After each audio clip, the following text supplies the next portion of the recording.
राधे राधे मित्रों, मैं मीनाक्षी आपका स्वागत करती हूँ आपके अपने YouTube चैनल में। दोस्तों, आज के वीडियो में हम देवशयनी एकादशी की कथा का महात्म्य सुनेंगे।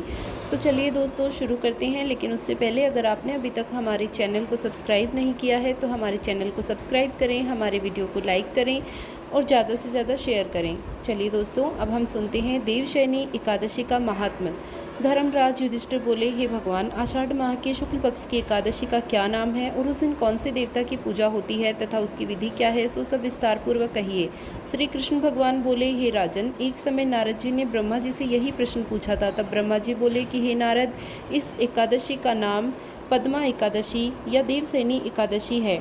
इसके व्रत करने से विष्णु भगवान अत्यंत प्रसन्न होते हैं। मैं यहाँ एक पौराणिक कथा कहता हूँ, तुम ध्यानपूर्वक सुनो।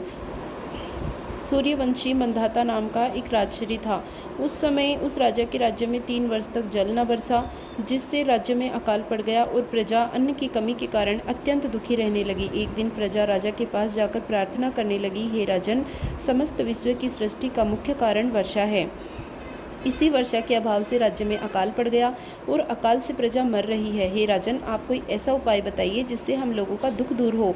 इस पर राजा मंधाता बोले कि आप लोग ठीक कह रहे हैं, वर्षा से ही अन्न उत्पन्न होता है।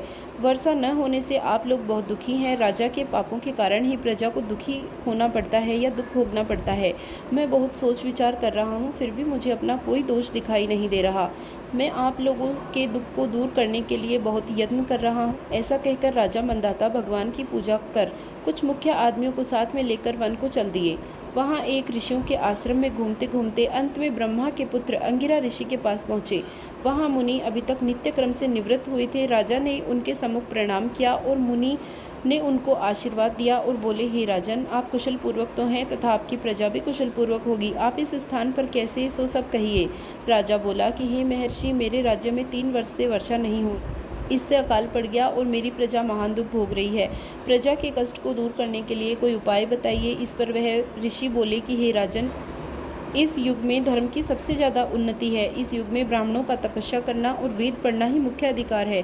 परंतु आपके राज्य में एक शूद्र युग में तपस्या कर रहा है। इस दोष के कारण आपके राज्य में वर्षा नहीं हो रही। यदि आप प्रजा का भला चाहते हैं तो शूद्र को मार दीजिए। इस पर राजा बोला, हे मुनीश्वरों, मैं उस निरपराध तपस्या करने वाले शूद्र को नहीं मार सकता। आप इस दोष से छूटने का कोई अन्य उपाय मुझे बताइए। तब ऋषि बोले कि हे राजन, यदि तुम ऐसा ही चाहते हो तो आषाढ़ माह के शुक्ल पक्ष की पद्मा नाम की एकादशी का विधिपूर्वक व्रत करो।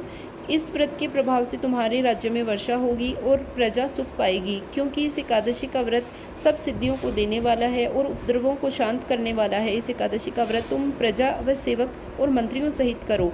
मुनि के वचनों को सुनकर राजा अपने नगर को वापस आया और विधि पूर्वक पद्मा एकादशी का व्रत किया। उस व्रत के प्रभाव से राज्य में वर्षा हुई और मनुष्यों को सुख पहुँचा। इसीलिए इस व्रत को करना चाहिए। यह व्रत इस लोक में भोग और परलोक में मुक्ति देने वाला है। इसकी कथा को पढ़ने और सुनने से मनुष्य के समस्त पाप नष्ट हो जाते हैं। इस एकादशी को देवशयनी एकादशी भी कहते हैं और इस व्रत को करने से विष्णु भगवान अत्यंत प्रसन्न होते हैं। अतः मोक्ष की प्राप्ति के लिए मनुष्य को यह व्रत करना चाहिए। चतुर्मास व्रत भी इसी एकादशी व्रत से शुरू किया जाता है।